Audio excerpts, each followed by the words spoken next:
Coming up, we'll take a look at a psychic in Idaho Falls. And we'll show you a self-taught rodeo trick rider.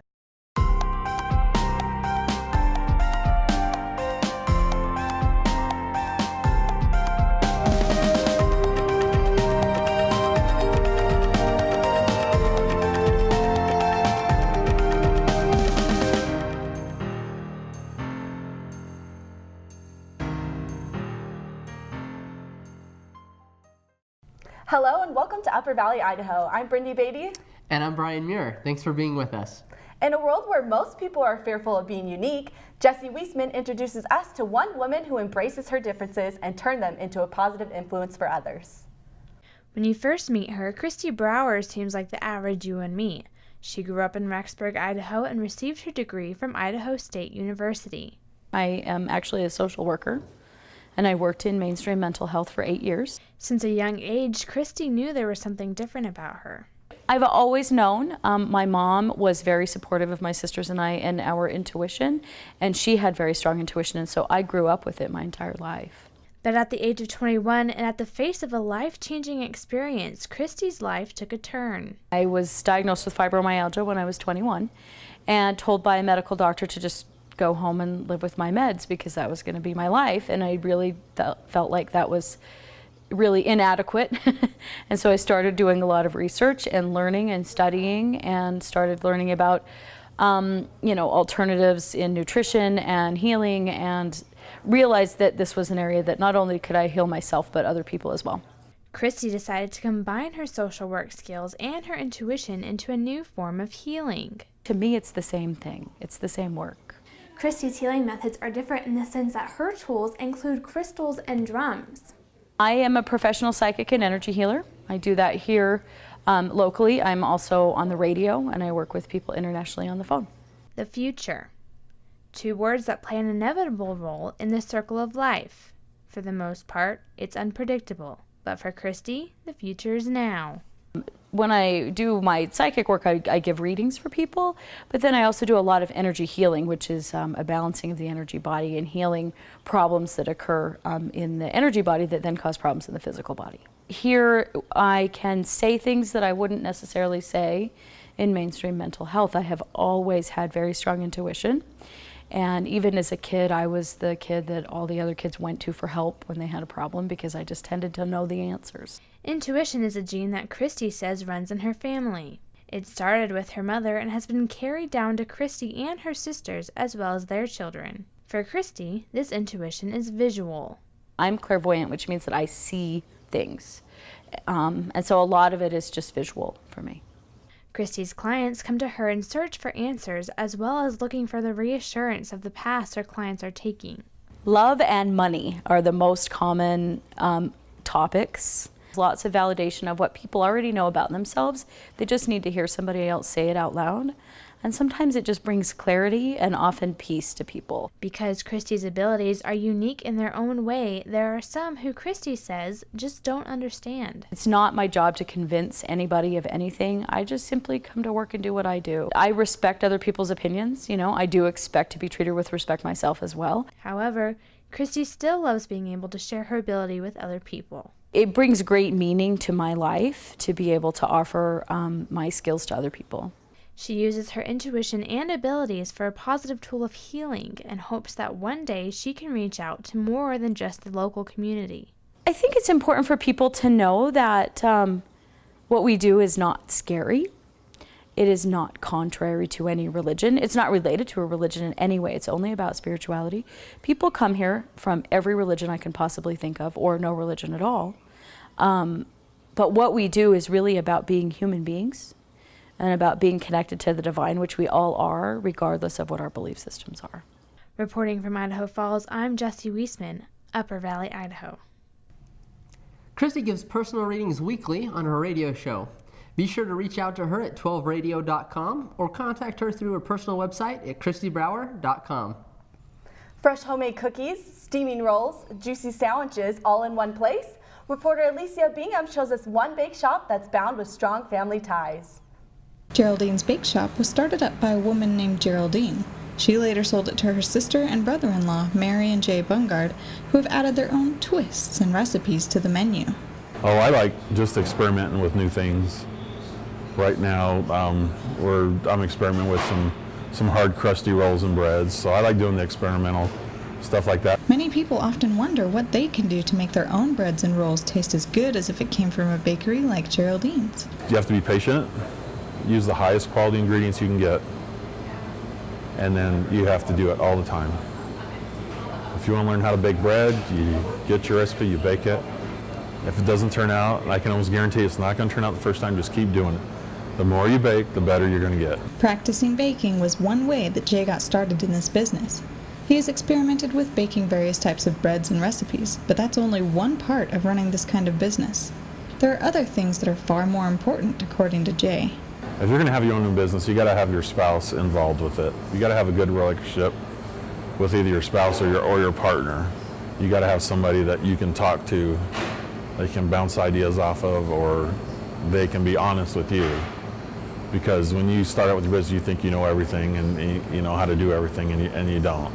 Often when running a business, you have to put in a lot of hours yourself and be willing to take over if an employee cannot make it to work one day. One day this week I did have to come in and bake. We were short a baker, and we had to do a large amount of crescent rolls. I like doing crescent rolls. They're our most popular roll item, and it's kind of fun to do those because you're all standing around the table with the other bakers and you get to talk and work and type deal, so that's pretty cool. However, running a business also has its major challenges. I don't have a lot of employee turnover. I have a really low employee turnover. I have a lot of employees who have been with me, 6, 7, 8, 9 years. And so that's good, but it's harder to get really good employees now than it used to be. And the second thing, it's really hard with commodities right now. Everything is, there's big swings and everything. Price of flour, has quadrupled in the last 4 or 5 years. In order to overcome these struggles, Jay has been keeping his eyes open for the best deals with buying ingredients, as well as always looking for good candidates to work for him. I try and hire high school kids. I'm trying to get them when they're freshmen and sophomore, right, or they turn 16, before they've worked anywhere else, before they have any bad working habits, so I can teach them, work with the good employees. I'm really blessed with my employees that I do have. They're really good workers, and train the new people, and hopefully they'll stay all the way through high school and then when they go to college. According to Jay, it's also important to enjoy what you do and be willing to learn new things. Customers want you to be successful. That's why they come in. A lot of your customers, they know, we're a family-run business, and they know if somebody's missing, and they're concerned, which really opens my eyes up, really opened my eyes up to, hey, they really care about this, and we should really care about the customers. He's not alone in learning new things. Jay has taught his family the value of hard work by involving them in this business.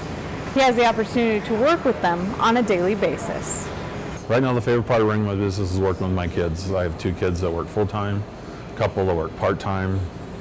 I never knew how much fun, how much joy I'd get working with my kids full-time. Jay isn't the only one to enjoy working with family. I like working with my family mostly. Work with my dad. He teaches me little things every once in a while, just what he learns and stuff. One thing he taught me a little bit ago is only try and buy local, because we're a local business. We want to support local businesses also. Jay's daughter Stephanie also learned something valuable from her experiences working at Geraldine's. The best thing I've learned, that my parents have taught me, is to be a hard worker, because they've started all their kids here and they've had us work, and they've shown us that the more hard work you put in, the better the outcome is. And they've shown it from all of this, and I think that's probably the best thing. Hard work, good employees, and loyal customers are 3 main things that have kept this family business running. Reporting from Idaho Falls, Alicia Bingham, Upper Valley, Idaho. If you live in Southeast Idaho, you've probably been to a rodeo or two. If you happen to catch Kaiser Stoddard's act, you probably remember it well. Kaiser is not a bull rider or a calf roper, but a very talented and self-taught trick rider from Rexburg who now performs all across the country. Camilla Hancock met up with Kaiser in the middle of a training session and has a behind-the-scenes look.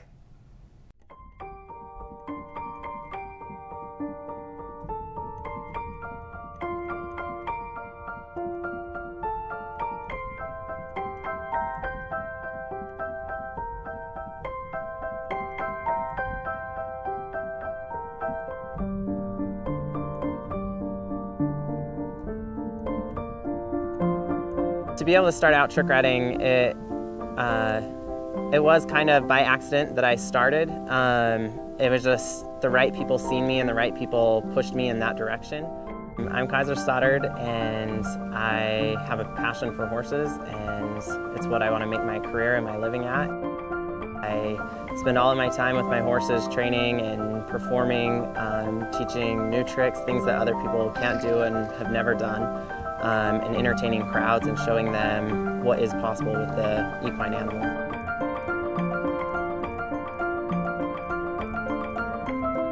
In high school rodeo, some of my friends one time bet me $100 that I couldn't roam and ride my 2 ponies, which is standing 1 foot on each horse, through the grand entry. But the deal was I couldn't try it before. I had to just get up and head in the arena and do it. There happened to be a man there that watched me do it and asked me if I would start performing for just a local small tourist rodeo.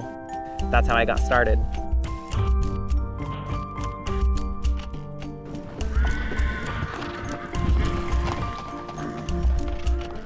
When you have horses, it's a 24/7 job. You're never off the clock, whether it's midnight and the horses got out, whether you have a horse that's sick and not feeling well, you're going to spend the night with them and make sure that they make it through the night all right, because they are your life and they become your kids. They're not just animals and they're not equipment or tools to me. They are literally my family and something that comes first to me above and beyond anything else. I would rather make sure that my horses were fed at night if it was my last dollar than for me to eat, because my horses give me my all and they depend on me just like a kid depends on their parents.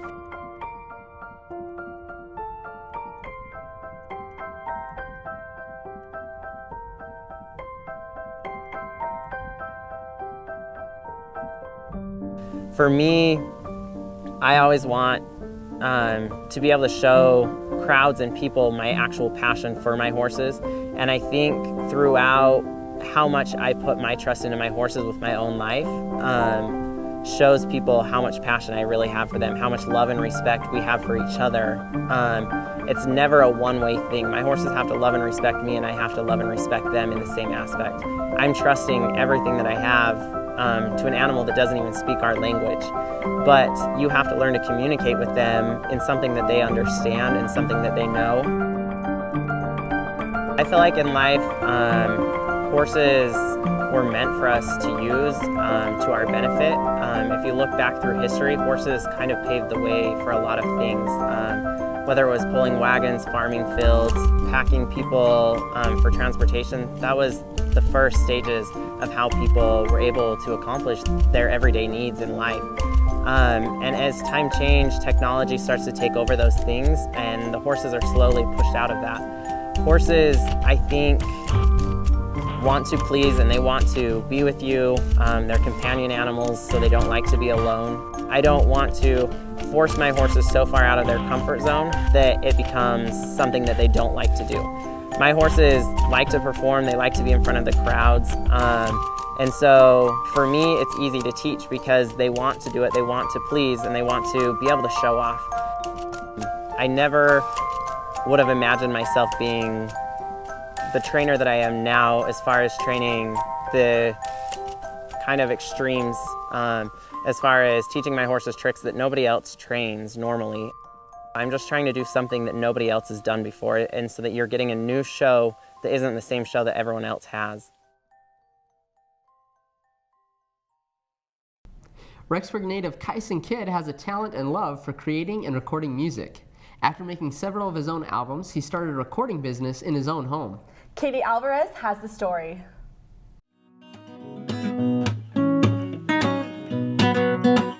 My name's Kyson Kidd.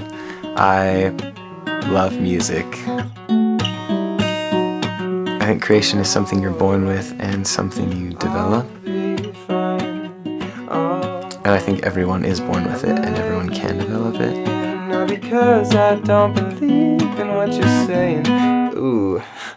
Not because I don't believe in what you're saying through those smiling teeth. Not because. I'm from Orem, Utah, born there. Raised in the Rexburg of Idaho.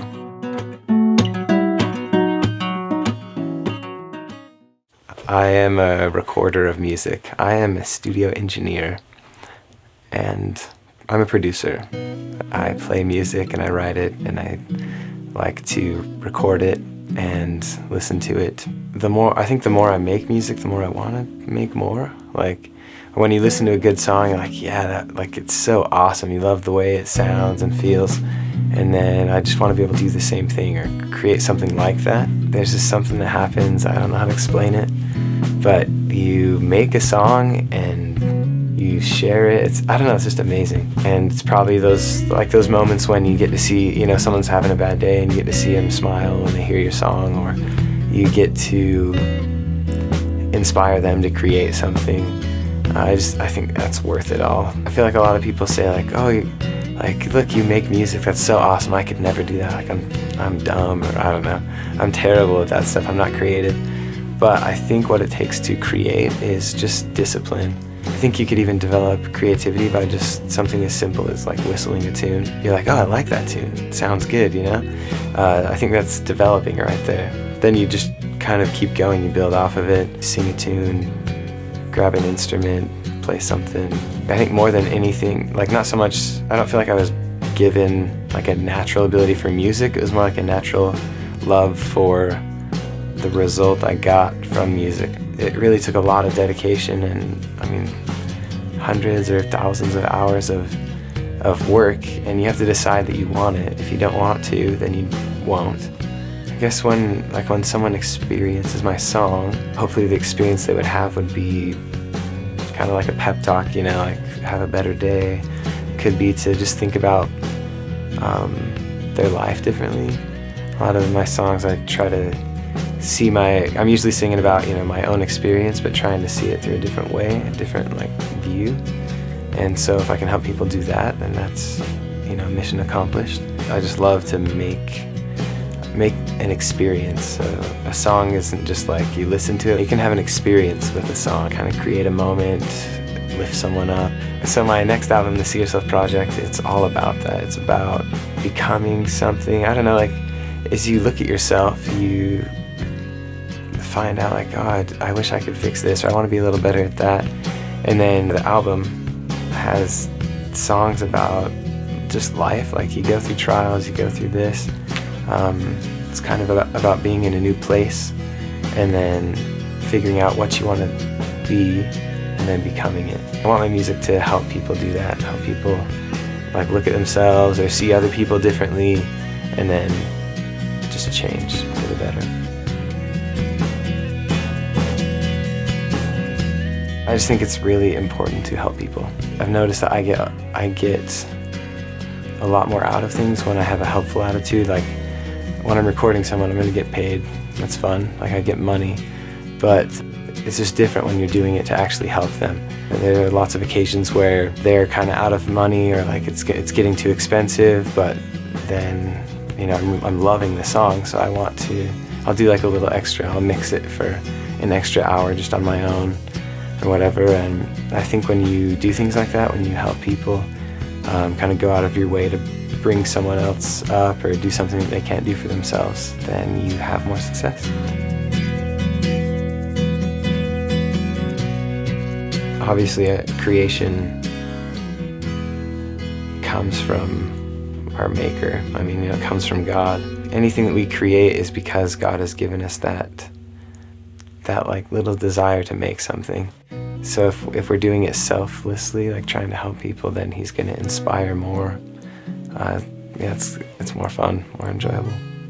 Anything that's worth creating is also worth sharing.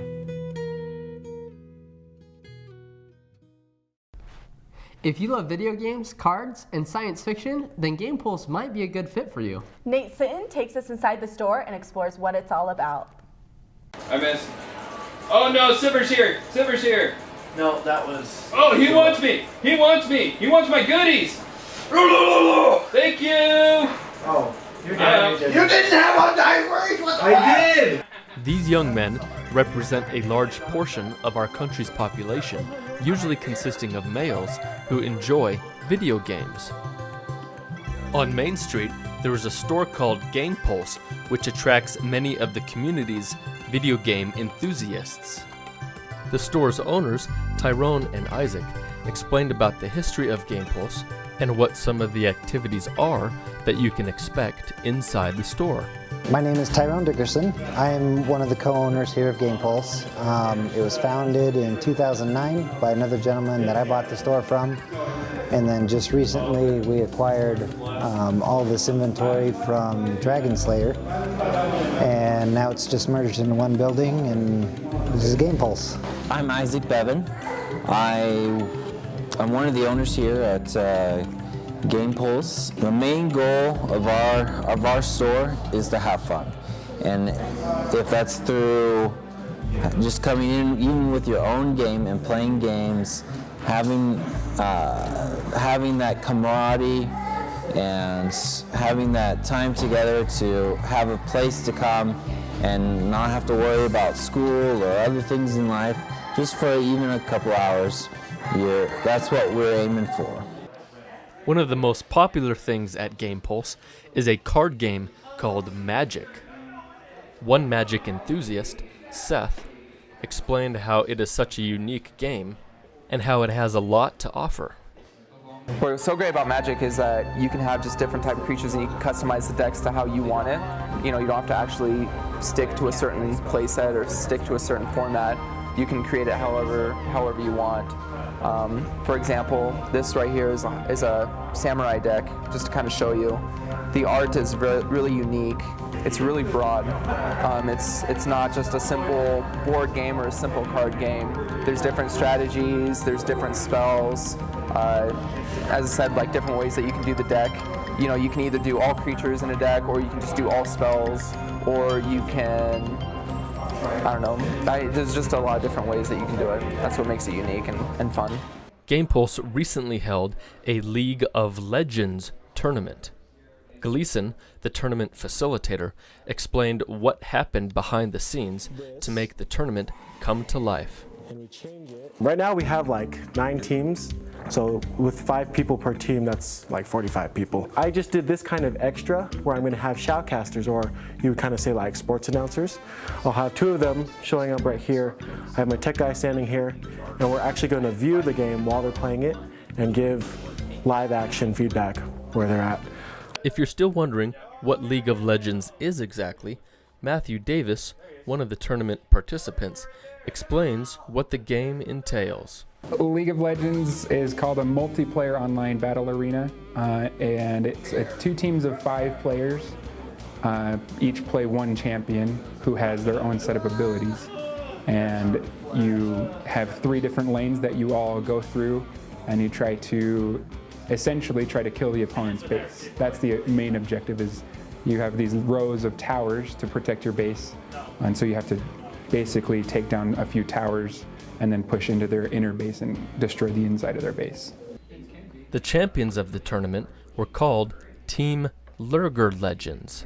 They enjoyed a happy moment after it was all said and done, and were even awarded a trophy. I thought that was a really good game. Yay! I think Balls Medley was a good Yeah, we were super nervous that first game. We didn't know what really to expect. Okay, that's great. So thanks you guys for everyone that participated. And just so you know, if you want to ever participate in a League of Legends tournament, just come down to Game Pulse. We're right next to the Plasma Center on Main Street.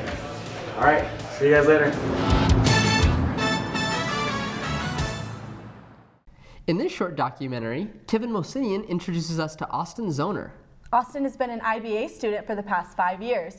He says ballroom dancing has had a positive impact on his life and encourages anyone to give it a try.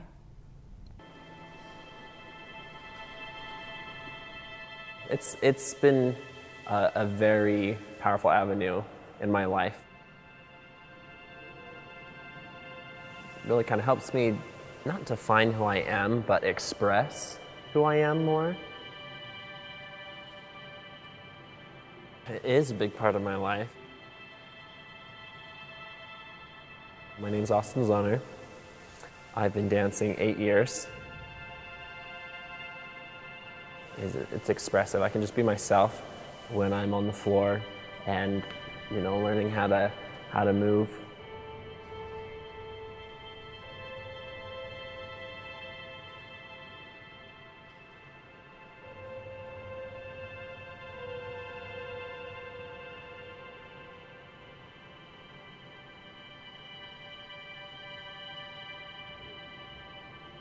Before I started dancing, I wasn't even really allowed to talk to girls, let alone do anything with them. And then I started dancing and realizing that not only did I get to talk to girls, which is a bonus, or at least see them outside of school, a school setting, but I got to be in full like physical body contact with them and learning pretty seductive moves. And I was like, Mom, you're okay with this? Sweet.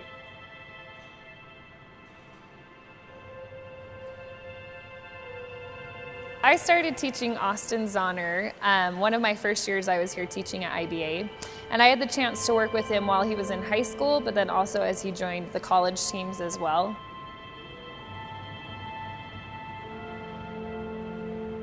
He was really fun to work with because he's a really happy, really positive kid. He also takes criticism really well and likes to improve and do things better. He was one that you could tell spent the time outside of class practicing and working on things so that he really did improve and became a better dancer while he was there. I felt like I then started learning a greater control of my body and really understanding what my body's doing and listening to my body that way. So it was really good. I dabbled in sports and music. I'm still into music, but I don't know. I couldn't define myself as an athlete or a musician per se. But once I started dancing, I was just like, that's just who I became. I was like, I am a dancer. I didn't think it was that big of a deal until I stopped doing it as much last semester, and I could like feel my soul dying. And so I'm like, this isn't good. I have to start dancing again. It allows things to come out that wouldn't normally come out. You don't just go and tell people, hey, I'm having a great time. You're like, hey, this is really, this is a really neat song. You start dancing and then people just know. Yeah, if I feel bad or something, or if I'm stressed out, if I can go dancing, you just kind of forget about your worries, you kind of forget about your cares, and you're just like, I'm here for a good time. It's not so much the technique involved, it's like how much fun you're having with it that really makes it fun. You could be on the dance floor and just be like, most dance parties are like that now. People don't know what they're doing, but they're just expressing themselves. They're just having a good time and letting people know they're having a good time. And the longer you do it, the better you get at it.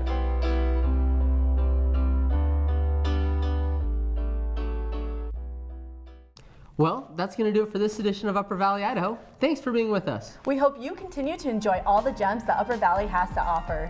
We leave you with some of the sights and sounds of Southeast Idaho. Thanks for watching.